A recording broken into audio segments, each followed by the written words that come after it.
Goko Kigomano kia William Ruto na Atongoria Kuuma Mabururi Matiganite Gitaru-ini kia Afrika gikinainiria thiku ya gatatu na kuria Mutongoria wa kiama kia bodi ya Bengi ya Afrika Adensina akihubariri igongona-ini riri. President William Ruto ni ahoete aigithia kuigithia Makiria mabururi-ini oro hamwe na gwetha mitaratara ya Kurua na Ugaruruku wa Riera. We are gathered here to reflect on the progress of our continent that has made in realizing the founding vision of this institution, the Africa Development Bank. The pace of African economic growth and development has not kept pace with the rest of the world. More concerning is that the pace of African development remains far behind its undeniable potential. Intra-African trade remains low, with its share of global GDP less than 3%.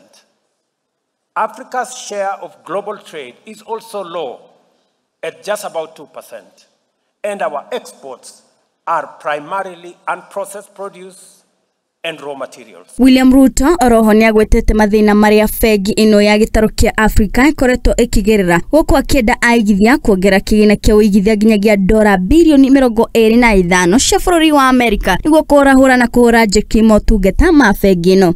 There is a clear necessity for increased funding in the next replenishment cycle of Africa Development Fund with a target of not less than $25 billion. Africa is neither seeking handouts nor asking for charity. We are a continent of sovereign people who aspire to grow in a just multilateral system and access development financing on fair terms. Ladies and gentlemen, that is not too much to ask. Gitaru kia Afrika ni kironekana gukura na ihenya makiria guku Bengi ino igitariria muoroto wayo wa kugacirithia mitoro ya andu othe kuma gitaru giki ni kigomano kiria gikikaga oro mwaka guku gikirigirwo gugatirihirwo muthi wa rucio. To state without fear of any contradiction that the progress and transformation of Kenya is intertwined with that of Africa. Kenya is honored to host this meeting, and we take the boards and management of the two institutions, we thank them for this privilege. Reportera Muthingi TV geto wa erimu wa Kimani.